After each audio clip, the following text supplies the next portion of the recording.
Hebreos capítulo 10, por favor, y vamos a leer los primeros 10 versículos. Y vamos a ver hoy la primera parte de consumado es. Consumado es. En la cruz, Cristo Jesús dijo consumado es, ya está hecho. Y es importante lo que vamos a leer hoy, porque nos va a dar una clara idea y seguridad de que somos salvos. Hebreos 10, por favor, leamos del versículo 1 al 10.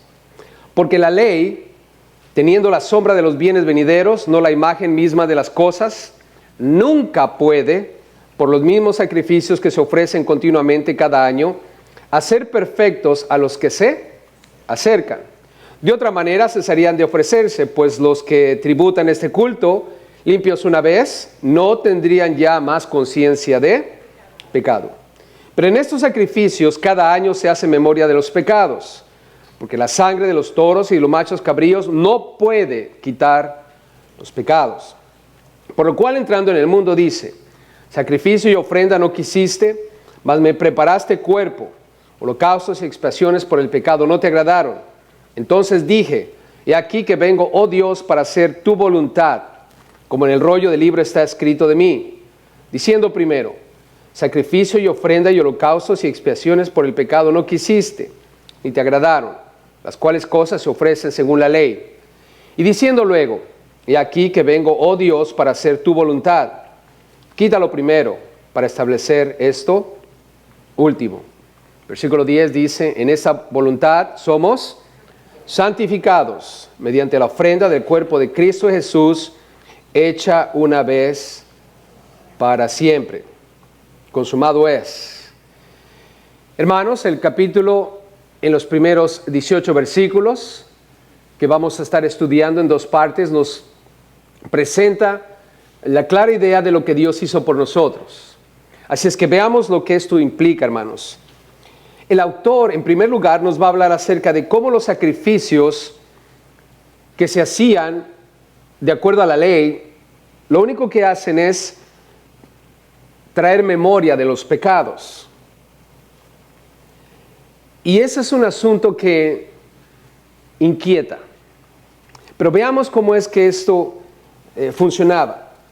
Dice ahí en el versículo 1 que la ley tenía la sombra de los bienes venideros. ¿Qué tenía la ley? La sombra de los bienes venideros. Y la ley en ese sentido, hermanos, era importante. ¿Por qué? Porque la ley apuntaba hacia algo, era la sombra de los bienes venideros. No era lo real, sino estaba apuntando hacia algo o alguien.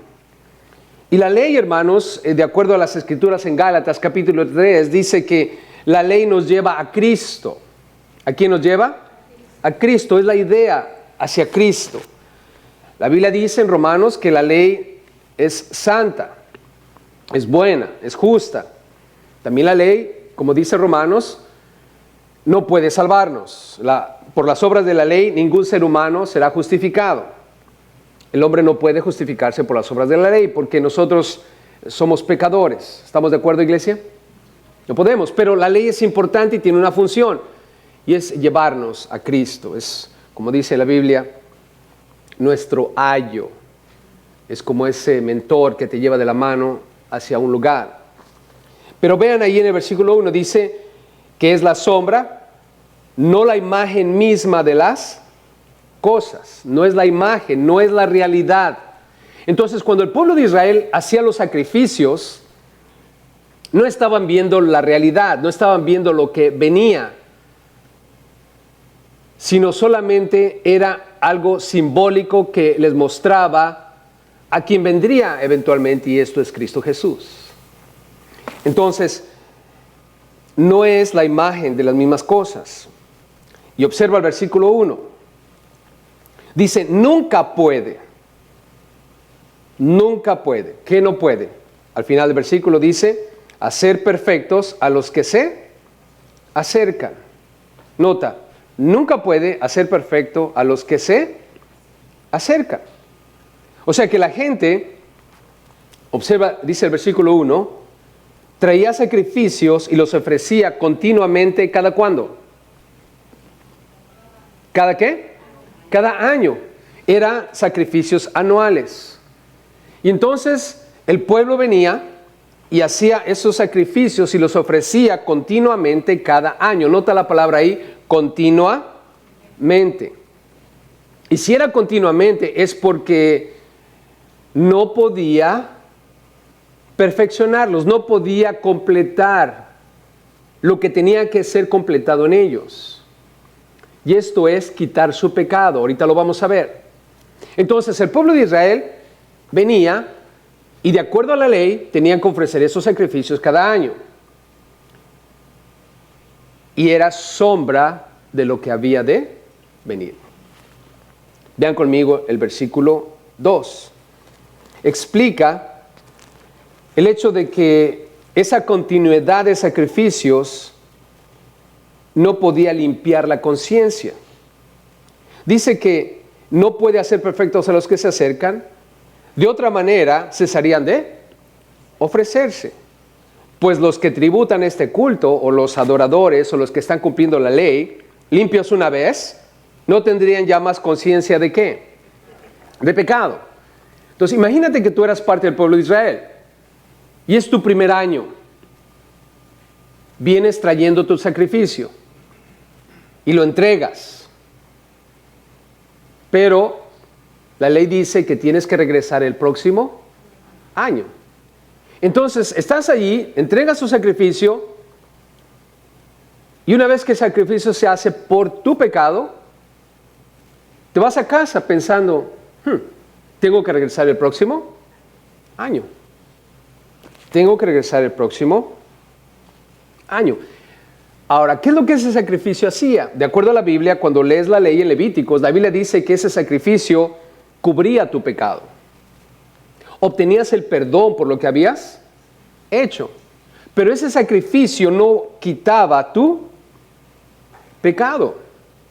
En sí, lo que el sacrificio hacía, nota, observa, versículo 3. En estos sacrificios cada año se hace memoria de ¿qué? ¿Memoria de qué? De los pecados. Era el propósito de la ley, hermanos, recordarles que eran pecadores.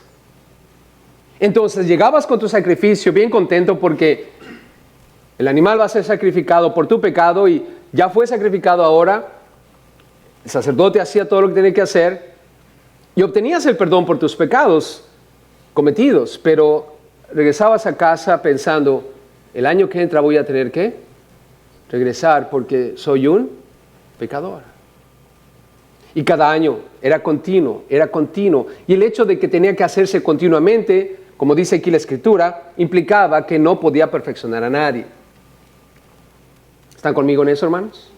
Nunca puede, nota, dice el versículo 2, perdón, el 1 al final el 1 dice, nunca puede hacer perfectos a los que se acercan. Porque si los hubiera hecho perfectos, como dice el versículo 2, al final, limpios una vez, no tendrían ya más conciencia de pecado. Entonces, los sacrificios que ellos hacían servían para cubrir sus pecados, pero también servían para recordarles los pecados. Y entonces, ellos se quedaban inquietos porque la idea es, bueno, si voy a tener que estar haciendo toda la vida esto, ¿en qué momento voy a ser libre, por fin?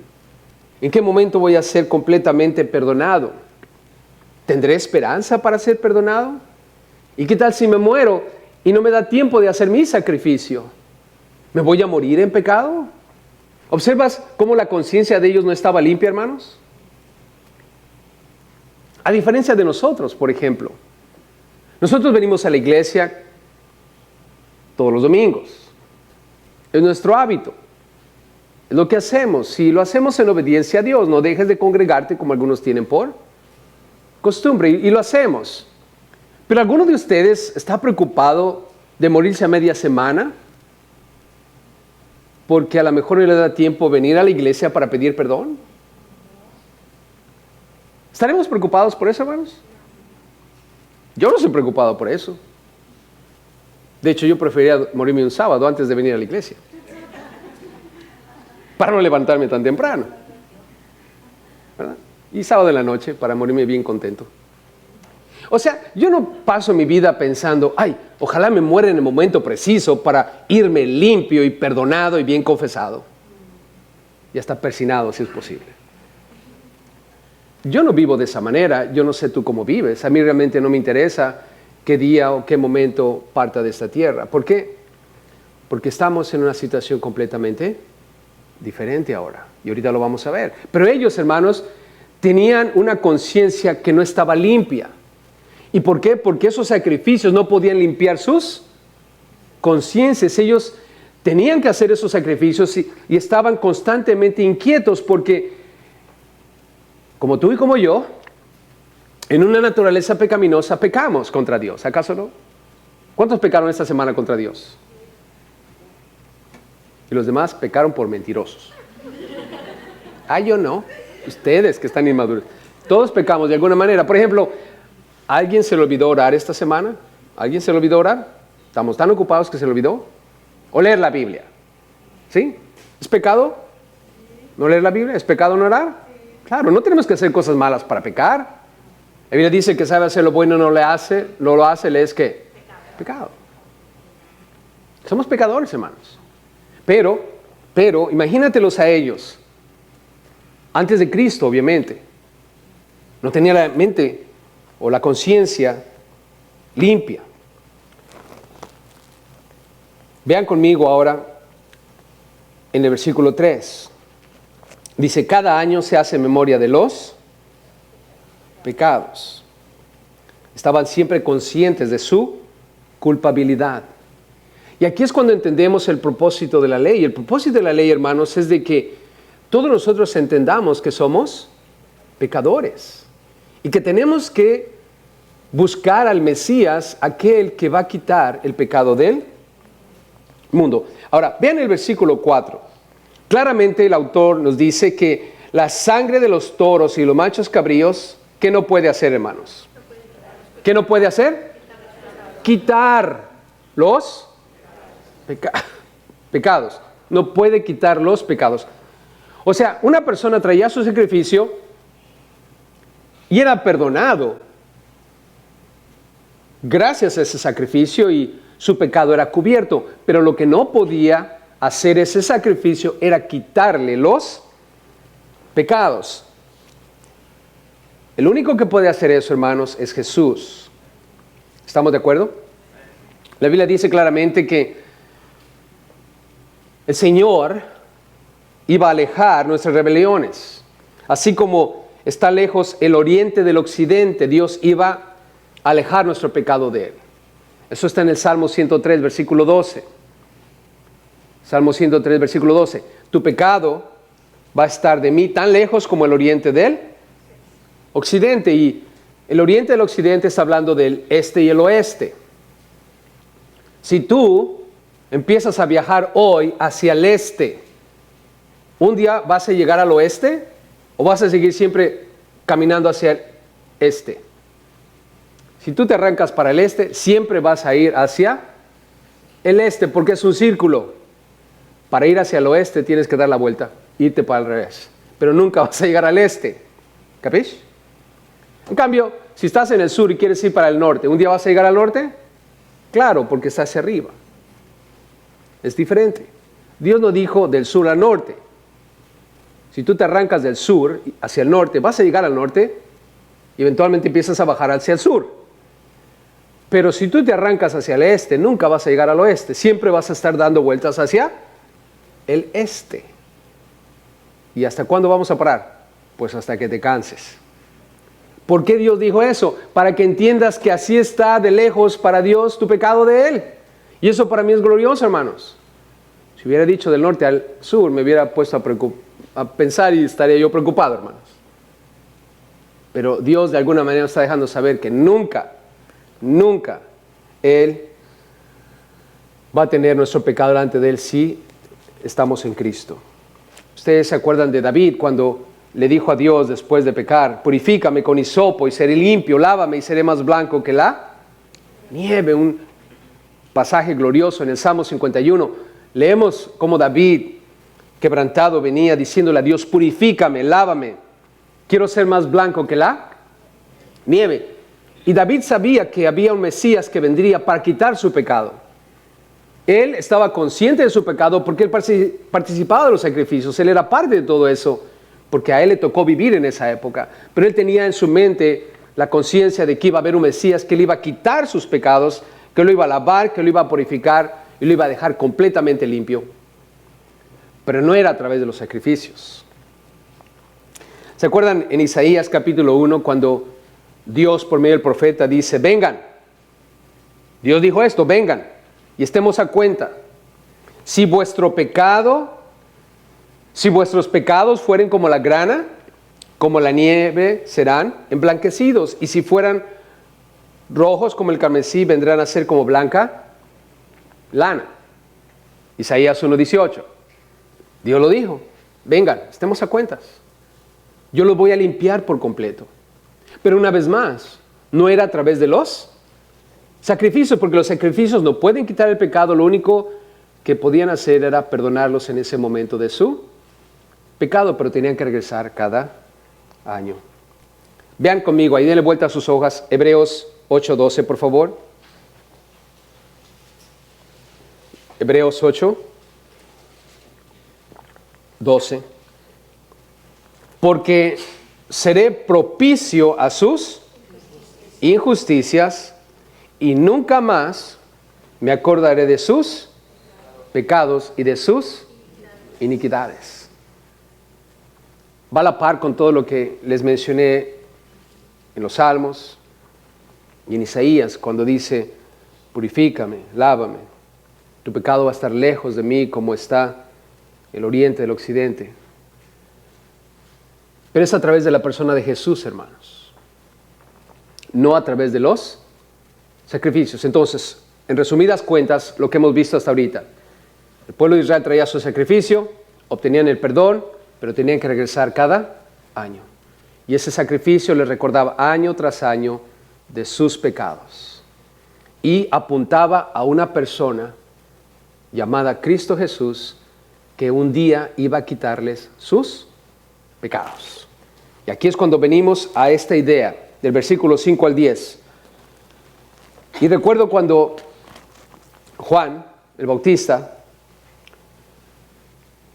estaba con sus discípulos y cuando vio a Jesús que venía hacia él, le dijo, he aquí el Cordero de Dios que quita el pecado del mundo. Escuchen esto, le dice Juan a sus discípulos, he aquí el Cordero de Dios que quita el pecado del mundo. Inmediatamente, si tú hubieras sido judío, si tú hubieras sido parte del sistema de sacrificios, que cada año traías uno para cubrir tu pecado, y de repente un maestro, un rabí, alguien que es tu mentor, te dice, mira, ese es el Cordero de Dios que quita el pecado del mundo. No está apuntando a tu cordero que tenías en la casa, o que vendían en el templo, o que estaba garantizado por los sacerdotes. Ellos en su mente están pensando en borregos, en becerros, en machos cabríos, animales que de acuerdo a la ley ellos tenían que ofrecer. Pero en este momento Juan está apuntando a una persona, no es un animal, es una persona, es la realidad, no es la imagen, es la realidad. Él es el Cordero. Todos estos corderitos que ustedes sacrificaban apuntaban a ese Cordero. Estos solo cubren, pero ese quita el pecado. Y a Dios sea la gloria, hermanos. Tú y yo nunca tuvimos que traer corderos, ni becerros, ni machos cabríos. Para empezar, no éramos ni parte del pueblo de Israel. Pero ellos como judíos están viendo a una persona y de repente dicen, ajá, aquí está, ese es el Mesías. ¿Por qué? Porque está profetizado, está escrito que iba a venir el Mesías para quitar nuestro pecado. Ya no vamos a tener que ir continuamente al templo para hacer los sacrificios. Y vean aquí el versículo 5, hablando acerca del Cordero de Dios que quita el pecado del mundo. Dice, por lo cual entrando en el mundo, dice, sacrificio y ofrenda no quisiste, mas me preparaste cuerpo. Noten aquí, entrando en el mundo, me preparaste cuerpo. Lo que está diciendo aquí, hermanos, es que Jesús vino para hacer el sacrificio, porque Él no quería los sacrificios y las ofrendas que ellos hacían, no porque no estaba complacido con eso. Dios se complacía porque le estaban obedeciendo. Pero cuando dice ahí que Él no quería eso, lo que está diciendo, hermanos, es que no era el plan final, era algo temporal para que ellos pudieran ver a Jesús. Y por eso dice, tú no querías esto, o sea, no era el propósito final, solamente era algo para que ellos entendieran. Pero ahora, este es el plan final, eso es lo que estabas buscando, Dios, y es que entrara en el mundo alguien a quien se le preparó cuerpo. Y nosotros sabemos quién es ese alguien. ¿Quién es? ¿Quién es? Jesús. ¿Por qué? Porque la Biblia dice en los evangelios, Lucas, por ejemplo, cuando el ángel se aparece, les dice, os ha nacido hoy en la ciudad de David un Salvador, que es Cristo el Señor. En Filipenses la Biblia dice que Jesús tenía forma, o siendo en forma de Dios, no escatimó el ser igual a Dios como cosa que aferrarse. Y el ángel le dijo a María que lo que ella tenía en su vientre era concebido por medio del Espíritu Santo. Ahora quiero que entendamos eso, hermanos. No es que el Espíritu Santo embarazó a María. No fue así. Aquí dice que Dios preparó un cuerpo ¿para quién? Para Jesús. ¿Están conmigo? Ok. Vean el 5, por favor. Vean el 5 una vez más. Dice, entrando en el mundo, sacrificio, ofrenda no quisiste, escuchen ahí, mas me preparaste cuerpo, me preparaste cuerpo. María y José no tuvieron nada que ver en el nacimiento de Jesús. ¿Quién preparó ese cuerpo? ¿Quién formó ese cuerpo, hermanos? Dios. ¿Y cómo fue puesto en el vientre de María? El Espíritu Santo puso ese cuerpo en el vientre de María. Nosotros no creemos, hermanos, en que María haya tenido algo que ver con el nacimiento de Jesús. Si nosotros creemos que el óvulo de María fue fecundado de alguna manera, entonces estamos involucrando a María en la formación de Jesús. Pero si nosotros creemos eso, entonces tenemos que creer lo que la Iglesia Católica cree, y es que la Virgen era inmaculada. Razón por la cual ellos tienen esa doctrina, la Inmaculada María, o sea, que no tiene pecado. Pero familia, ¿María era tan pecadora como nosotros? ¿Sí o sí? Sí, hermanos. No hay ni una sola persona en la tierra que haya nacido de Adán que no sea pecadora. Y eso incluye a José y a María. ¿Estamos? Bien. Ahora, ese cuerpo que Dios preparó fue puesto en el vientre de María por el Espíritu Santo. Y cuando nació, fue introducido al mundo. Él tenía que llegar de alguna manera a este mundo, y él tenía que llegar como todos los seres humanos llegamos a este mundo, y es a través del vientre de una mujer. ¿Estamos claros, familia? Y eso es importante. ¿Por qué? Porque María no tuvo nada que ver en la formación del cuerpo de Jesús. Por eso el cuerpo de Jesús es inmaculado. La única persona en la tierra que ha vivido entre nosotros sin pecado, nunca tuvo nada que ver con el pecado y no tenía una naturaleza pecaminosa como tú y yo, es Jesús. y por lo tanto propio para morir por nosotros en la cruz. ¿Estás conmigo? Porque ningún pecador puede morir por nosotros en la cruz. Los sacerdotes, hermanos, cuando ellos hacían sacrificios por ellos mismos también, porque ellos también eran pecadores. Aquí todos somos pecadores, hermanos. Yo soy el primero. Nadie tiene una mejor posición dentro del reino. Todos somos pecadores y todos tenemos que llegar a Dios por medio de Cristo Jesús. Ahora, vean lo que dice aquí. Entrando en el mundo, dice, sacrificio y ofrenda no quisiste, mas me preparaste cuerpo. Ahora, vean lo que dice el versículo 6, una vez más. Holocaustos y expiaciones por el pecado no te agradaron. O sea, cuando dice no te agradaron, lo que está diciendo la Biblia es que no era el punto final de lo que Dios quería hacer. Los sacrificios tenían su propósito, apuntarnos al Cordero de Dios, que es Jesús. Tuvimos que hacer eso, hablando como pueblo judío, ellos lo tuvieron que hacer de acuerdo a lo que Dios les dijo en la ley, porque así tenía que ser. Cada año lo tenían que cumplir. Pero un día Jesús iba a morir en la cruz y ese sistema de sacrificios iba a terminar. Ya no se tenía que hacer más. Mientras lo hacían, claro que estaban complaciendo al Padre porque estaban obedeciendo la ley.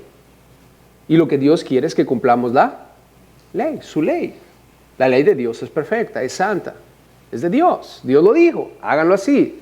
Machos cabríos, becerros, corderos, y les dijo exactamente cómo lo tenían que hacer. Ahora, el cumplimiento de cada una de estas ofrendas o sacrificios tenía que venir con un corazón recto delante de Dios. ¿Por qué? Porque, tristemente, hermanos, el pueblo de Israel empezó a hacer todos esos sacrificios sin un corazón correcto delante de Dios. Como muchas veces ocurre. ¿Se han dado cuenta que a veces venimos con un corazón correcto a la iglesia y a veces no? ¿Se han dado cuenta de eso, hermanos? A veces venimos con una buena actitud y a veces venimos con una mala actitud. Y a veces hasta bromeando decimos, hoy como que vienes en la carne, hermano. Hoy como que se te metió el diablo.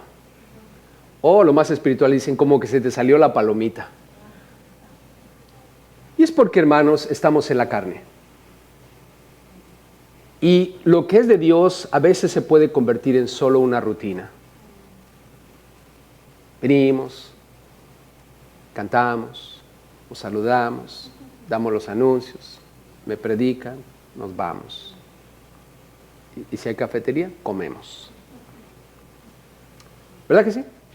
Y es domingo tras domingo. Y se convierte en una rutina. Y si no tenemos cuidado, eventualmente el corazón se desvía y dejamos de hacer las cosas porque amamos a Dios. Ellos, el pueblo de Israel, empezaron a amar a Dios con todo su corazón por todo lo que ellos vieron a Dios hacer con ellos y cómo los ayudó y todo, pero en el proceso los chicos empezaron a crecer, ya no tenían una fresca memoria de lo que realmente ocurrió y eventualmente se mezclaron con otras naciones, empezaron los muchachos a intercambiar muchachas aquí y allá con otras naciones y empezaron a mezclarse y eventualmente sí cumplían la ley, pero eran solamente rituales. Y Dios un día enojado les dijo, ¿para qué me sirve todo esto? En Isaías 1:11 lo dijo, ¿para qué me sirve, dice Jehová, la multitud de vuestros sacrificios? Hastiado estoy de holocaustos, de carneros y de cebo de animales gordos. No quiero sangre de bueyes, ni de ovejas, ni de machos cabríos. Lo que yo quiero es tu corazón. Y Dios, hermanos, les dio la ley para que hicieran los sacrificios, pero aun cuando tenían que hacer sus sacrificios, su corazón tenía que estar en ello. Su actitud, su amor a Dios, su entendimiento de lo que están haciendo. Somos pecadores y necesitamos cubrir nuestro pecado a través de todos esos sacrificios con la esperanza de que un día va a venir Él Mesías para quitar todos nuestros pecados. La actitud que tenía David, hermanos. Si tú ves a David, él era un hombre de Dios, un verdadero hombre de Dios, pecador como tú y yo, y sin embargo, entendido de cómo tenía que hacer los sacrificios, cómo tenía que adorar a Dios con todo su corazón, pero siempre anhelando y buscando últimamente al Mesías, el Hijo de Dios. Y murió de esa manera, hermanos. Y Abraham y Moisés, Sansón, todos esos hombres que hemos leído en la Biblia. Pero muchos otros, hermanos, solamente hicieron los rituales sin un corazón entregado, sin pasión a Dios, pensando que la religiosidad y los rituales les hacía cumplir los requisitos para que pudieran tener parte en el reino de los cielos. Por eso es que la Biblia dice, últimamente, nada de esto yo quiero, lo que yo estoy buscando es que Cristo Jesús muera en la cruz para quitar todos sus pecados y que ustedes verdaderamente me adoren en espíritu y en verdad. Jesús le dijo al pueblo judío, este pueblo de labios me honra, mas su corazón está lejos de mí. Y es una vez más para que entendamos la importancia del Cordero de Dios y no los corderos que fueron sacrificados. Aquí vean conmigo el versículo 7. Dice la Biblia, en lo que estamos leyendo, que el Cordero de Dios vino para ser el sacrificio, entró en el mundo con un cuerpo. Y vean lo que dice el versículo 7. Entonces dije, y aquí que vengo, oh Dios, para hacer tu voluntad. ¿Quién está hablando aquí? Entonces dije, es Jesús. Jesús. ¿Por qué? Porque en el versículo 5 dice, me preparaste cuerpo. ¿Quién le preparó cuerpo? Dios, el Padre. ¿Y quién puso ese cuerpo en el vientre de María? El Espíritu Santo. ¿Y quién está hablando ahorita de que sí, yo voy? Es Jesús. Recuerden, nosotros creemos que Dios es uno. ¿Cuántos dioses tenemos, hermanos? Uno. No somos politeístas. Solamente hay un solo Dios. Y ese solo Dios es tres personas. Padre, el Hijo y el Espíritu Santo. Es la divinidad. Es la pluralidad de nuestro único Dios. Un concepto que nosotros en nuestra mente común no podemos entender. ¿Cómo es posible que es uno y son tres? No existe tal cosa, ¿verdad? En nuestro mundo. Pero en el plano de Dios, la pluralidad de Dios es triuno, tres en uno. Y entonces vemos aquí cómo ellos están maquinando, planeando la salvación nuestra. Y Jesús dice aquí, he aquí que vengo, oh Dios, está hablándole al Padre, ¿para hacer qué? Tu voluntad. Escuchen esto, vengo para hacer tu voluntad, como en el rollo del libro está escrito de mí. Y está hablando del Antiguo Testamento y los profetas como hablaron del Mesías. Y el versículo 8 dice, diciendo primero, sacrificio y ofrenda y holocaustos y expiaciones por el pecado no quisiste ni te agradaron, las cuales cosas se ofrecen según la ley. Versículo 9, y diciendo luego, he aquí que vengo, oh Dios, para hacer tu voluntad. Una vez más dice, vengo para hacer tu voluntad. Jesús, hablando con la gente, les dijo, yo no puedo hacer nada por mí mismo. En otras palabras, yo no vine aquí para hacer lo que yo quiero. Según oigo, así juzgo y mi juicio es justo, porque no busco mi voluntad, sino la voluntad del que me envió, la del Padre. O sea, Jesús, hermanos, estuvo en absoluta obediencia para con el Padre. Cuando dice él, no puedo yo hacer nada por mí mismo, no es que esté diciendo, yo no tengo poder para hacer cosas. Hermanos, Jesús tenía poder para dar vista a los ciegos, para levantar a los que no podían caminar, para calmar las tempestades, limpiar la lepra, hermanos. Dios tenía un absoluto poder, es Dios. Pero cuando dice él, yo no puedo hacer nada por mí mismo, es porque nos está diciendo que no vino a hacer su voluntad, sino la voluntad del Padre. Él vino a cumplir el propósito del Padre. Y el propósito es de que ese cuerpo fuera puesto en la cruz. Y por eso Jesús, cuando estaba hablando con los discípulos y dijo, yo soy el maná que desciende del cielo. Yo soy el pan de vida. Jesús dijo, he descendido del cielo no para hacer mi voluntad, sino la voluntad del que me envió. Se los volvió a decir, se lo dijo a la multitud, se lo dijo a sus discípulos. ¿Y se acuerdan cuando estaba en el jardín del Getsemaní? Cuando llegó el día que tenía que morir en la cruz, Él estaba orando intensamente porque en un momento iba a sufrir en la cruz una muerte brutal.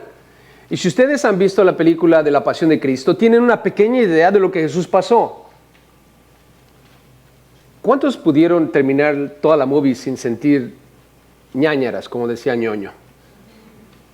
Yo soy medio malo para la sangre. Yo veo mucha sangre y me desmayo, hermanos. Así soy yo. Y cuando empiezan a golpear a Jesús, ¿se acuerdan esas escenas bien brutales? Ay, ay, ay, como que me dieron náuseas y medio mareos, ¿no? Y no estaba embarazado, hermano. Era la sangre que estaba fluyendo ahí. Y tú de pronto dices, ¿y por qué tanta sangre? Hermanos, yo en mi opinión pienso que no describe en su totalidad lo que Jesús pasó. Porque para que podamos ver exactamente lo que pasó, necesitamos ir más allá de solamente una película y golpear a una persona tan brutal como lo hicieron con Jesús. Y Jesús sabía lo que venía. Ahora Jesús se lleva a Pedro, Jacobo y Juan, a sus compañeros de milicia, en los momentos más brutales y drásticos y angustiosos de su vida, para que le ayuden a orar. ¿Se acuerdan de eso? Ahora, no que le ayudaran a orar, sino, venga, vamos a orar, ¿no? No quiero ir solo. Va al jardín de Getsemaní y le dice a sus compañeros, por favor, pónganse a orar, y se apartó. Y empieza a orar intensamente. Padre, si es posible que pase de mí esta copa. Nota, Padre, si es posible que pase de mí esta copa. ¿Qué significa la copa, hermanos? El sufrimiento de Cristo Jesús en la cruz. El sufrimiento de Cristo, hermanos. No es la muerte. Porque Él vino para hacer la voluntad del Padre. Yo te pregunto, ¿cuál era la voluntad del Padre? ¿Que muriera en la cruz? ¿Sí o sí? ¿Era la voluntad? ¿Estamos seguros de eso? Sí, el Cordero de Dios que quita el pecado del mundo. Ellos lo han visto todo este tiempo cuando traían el Cordero al templo. ¿Era para perdonarle la vida, hermanos? ¿Era para ver si lo mataban o no? Llegaba el Cordero y le decía al sacerdote, ¿si es posible que pase de mí esta copa? No era una opción, hermanos. Tú traes el Cordero y ese día se muere. Jesús sabía eso. Todos los judíos sabían eso, hermanos. Y tú y yo tenemos que entender eso. Cuando Jesús está orando, Padre, si es posible que pase de mí esta copa, no está hablando de su muerte. Él sabía que iba a morir y estaba bien con eso, porque Él dijo, yo vengo a hacer tu voluntad. Jesús no está buscando otra manera para salvarnos. La única manera para salvarnos, hermanos, es la cruz. Es sacrificar al Cordero. Lo vimos en todos los sacrificios que se hicieron. Era la única manera, hermanos, de lidiar con tu pecado. Jesús lo que está haciendo ahí, hermanos, le está diciendo al Padre, Padre, si es posible, ayúdame a través de todo el sufrimiento que voy a pasar. Y si tú lees bien el pasaje, hermanos, dice la Biblia que Dios le respondió esa oración. Y más adelante lees cómo vinieron ángeles y lo fortalecieron, hermano. Si es posible que pase de mí esta copa. Y el Padre le dijo, es posible, te voy a dar la fuerza que tú necesitas para que puedas atravesar por todo lo que vas a atravesar sin abrir la boca. Porque como cordero llevado al matadero, no abrió su boca, hermanos, y murió por todos nosotros, hermanos. Y a Dios sea la gloria por eso.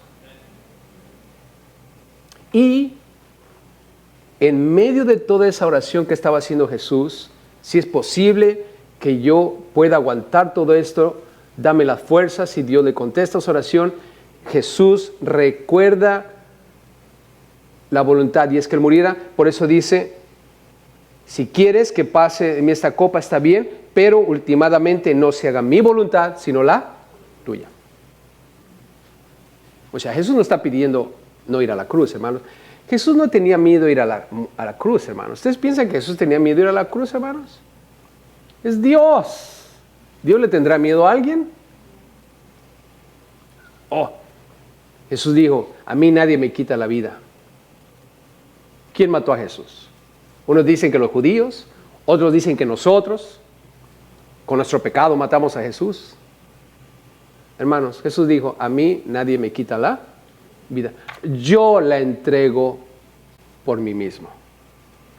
Si los judíos hubieran matado a Jesús, si tú y yo hubiéramos matado a Jesús, entonces tuvimos que ver con nuestra salvación. Hermanos, tú y yo no tenemos que ver absolutamente con nada en lo que respecta a nuestra salvación. Y eso es bueno, porque es un sacrificio perfecto, hermanos. Dios preparó el cuerpo, Jesús entregó su vida por ti, y Él resucitó, hermanos, y Él hizo todo. Por eso, sigue sentadito en el couch, relax. Eres salvo gracias a lo que Dios hizo. No depende de ti, hermanos. ¿Cuánto le damos gloria a Dios por eso? Si estuviera en nuestras manos, créemelo, todavía estuviéramos en el infierno. ¿Verdad que sí, hermanos? Ahora, vean lo que dice en el versículo 9. Después de decir, he aquí vengo, Dios, para hacer tu voluntad, el versículo 9 al final dice, quítalo primero para establecer esto último. Nota, quítalo primero para establecer esto último. ¿Qué es lo que estamos viendo? El Cordero de Dios vino para hacer el sacrificio y era la voluntad de Dios, obviamente, que muriese. Y aquí dice, quítalo primero para establecer lo último. ¿Qué es lo que Dios está quitando a través del sacrificio de Jesús? Recuerden, la ley de Dios que se le dio a Moisés eran 613 mandamientos. Y les voy a dar algunos que no tienen que ver con lo que están quitando aquí. Por ejemplo, la Biblia dice, honra a tu padre y a tu madre. ¿Cuántos creemos que debemos honrar a nuestro padre y a nuestra madre? La Biblia dice, no codiciarás. ¿Cuántos estamos de acuerdo que no debemos codiciar? La Biblia dice, no mentirás. No tendrás dioses ajenos, ¿verdad? Y así podemos ir sobre todos. Quítalo primero para establecer lo último.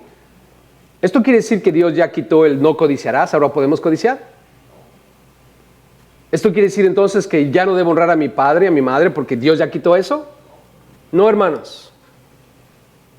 La única parte que Dios está quitando cuando dice, quítalo primero para establecer esto último, está hablando de los sacrificios.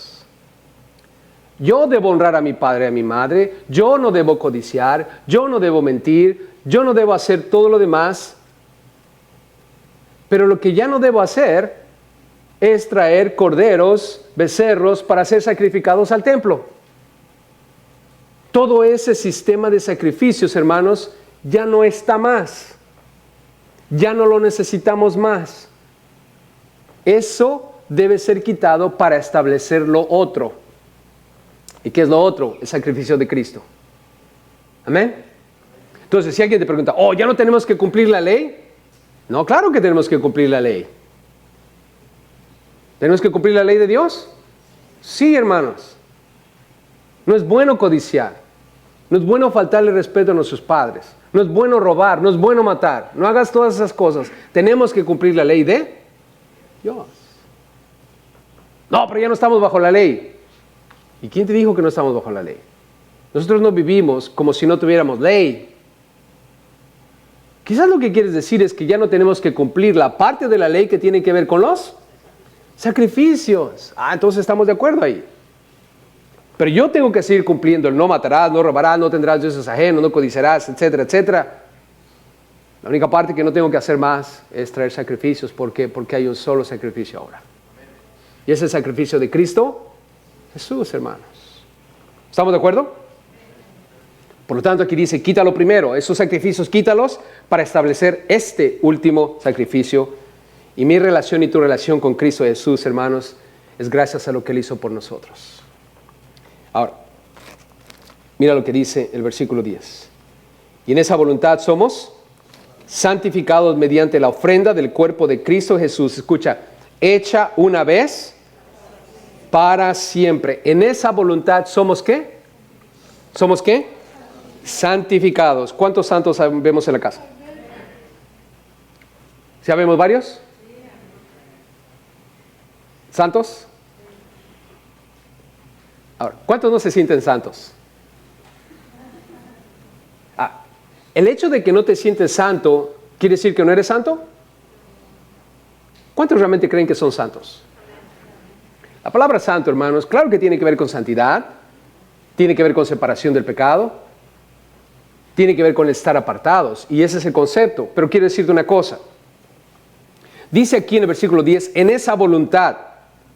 O sea, la voluntad de Dios, hermanos, era que Cristo muriese para que tú y yo fuésemos apartados. ¿Apartados de qué? Del pecado.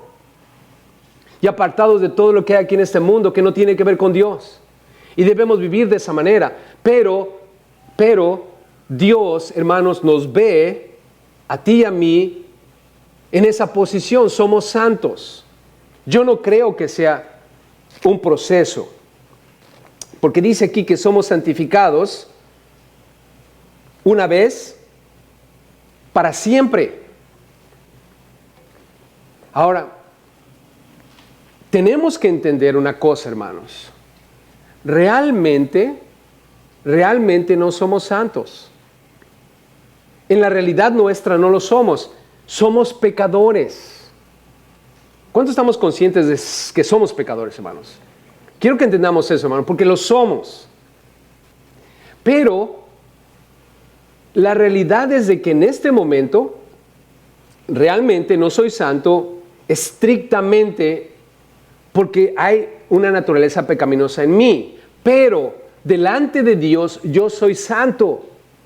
Delante de Dios tengo una posición en la cual mi pecado no está allí más. Porque Dios lo quitó en la persona de ¿quién, hermanos? He ahí el Cordero de Dios que ¿qué? ¿Que qué? Que quita el pecado. Yo vivo, al igual que tú, con esta conciencia de que soy pecador, hermano. Y tengo que tener cuidado. Tengo que cumplir la ley de Dios. Tengo que entender lo que Pablo dice cuando habla diciendo, haced morir lo terrenal en vosotros. Haced morir vuestras pasiones. En otras palabras, ponte las pilas porque hay pecado en ti. Y si no estás consciente de eso, vas a moverte en esa dirección porque por naturaleza tú quieres pecar contra Dios. Pero yo tengo ahora un entendimiento más grande, y tú también como cristiano, y es que Cristo ya murió por mí, Cristo ya quitó mi pecado. Yo puedo tener una conciencia limpia, no porque no haya pecado contra Dios, yo pequé contra Dios y peco contra Dios, pero estoy tranquilo y estoy en paz porque Él ya quitó mi pecado. Y mi posición delante de Dios es que soy limpio, soy justo, soy santo. Aunque no me sienta así y aunque tú no me veas así, la realidad, hermano, es que eventualmente lo voy a hacer cuando Cristo Jesús venga por mí o cuando me muera, lo que ocurra primero. Se va a cumplir literalmente nosotros, pero posicionalmente ahorita soy santo. Por eso me puedes llamar con toda confianza San Gerson. No me pongan velas, por favor. Hermano, ¿somos santos, sí o no? Sí lo somos. Yo te entiendo, claro que no te vas a sentir así, porque la realidad ahorita es que somos pecadores. Pero entendemos lo que Cristo hizo por nosotros. Y aquí dice que en esa voluntad, era la voluntad del Padre, hermanos, santificarnos. Y la palabra santificar allí está en pasado. Ya ocurrió. No es algo que estoy buscando en mi vida hoy. Y debemos tener cuidado. A veces decimos bromeando, hey hermano, santifícate. Porque lo vemos que anda un poco choquito en la carne, ¿no? Santifícate, ¿qué quieres decir con eso? ¿Quieres decir que todavía está en un proceso de santificación? ¿Que la obra de Cristo no fue completa? ¿Que algo le falta a lo que Dios hizo? Hermano, tú y yo somos tan santos como cuando aceptamos a Cristo por primera vez, como hasta ahorita. No ha cambiado nada. No, hermano, yo creo que ya soy más santo que ayer porque ya tengo 30 años en la iglesia. Esta iglesia tiene más de 50 años. Hermano, cuando tú aceptas a Cristo, quizás no tienes el conocimiento, quizás ni siquiera sabes usar la Biblia. Quizás ni siquiera sabes dónde está Génesis. Pero hermano, tú, si tienes a Cristo en tu corazón, eres tan santo como aquel que con los ojos cerrados te abre el libro de Oseas. O Abdías. ¿Alguien sabe dónde está Abdías? En medio, ¿verdad? ¿Han visto esos que abren la Biblia como si nada, hermanos? Y hasta te apantallan. ¡Zas! La abren rápido, ahí está. Y te voltean a ver como diciendo, ¿a poco no, hermano? Y te quieren apantallar. O están haciendo preguntas en la clase y sale ahí con toda una disertación teológica y dices, oh, man, ese hermano ya es más santo que yo. Él no tiene más santo de nada que tú. Los dos son igual de santos delante de Dios. Claro que la Biblia dice, creced en el conocimiento de nuestro Señor y Salvador Cristo Jesús. No se espera, claro que se espera que un día con los ojos abiertos manejes la Biblia, es obvio.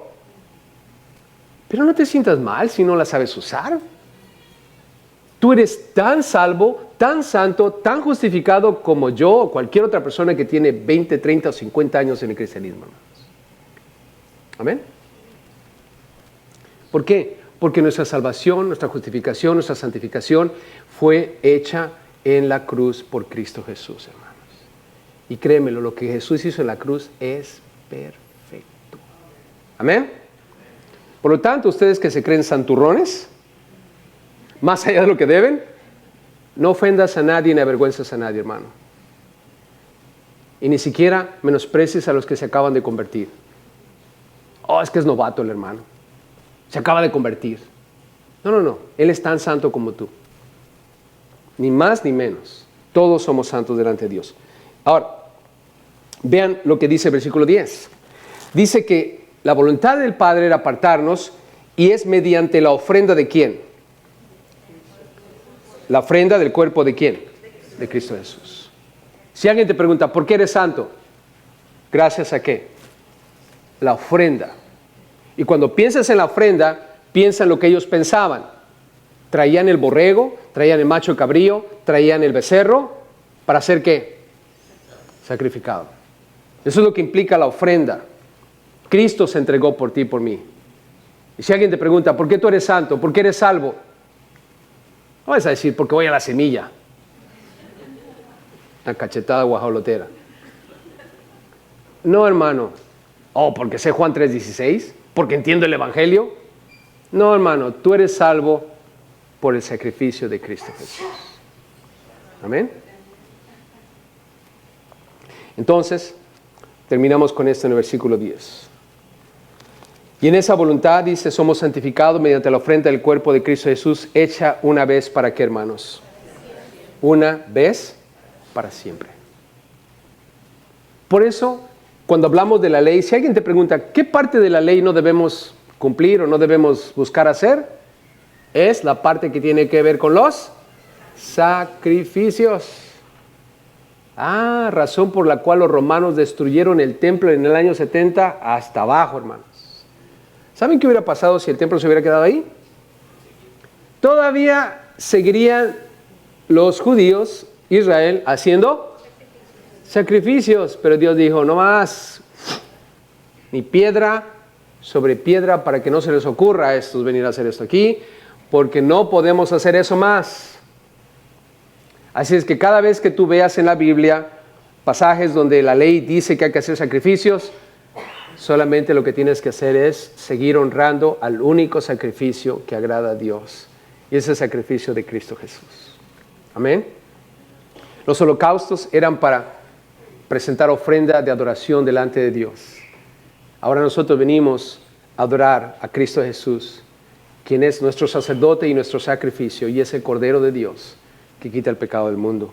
Y es una vez para siempre. ¿Qué quiere decir eso, hermanos? Que ya estuvo. Consumado es. Consumado es. Somos santos, apartados por Dios.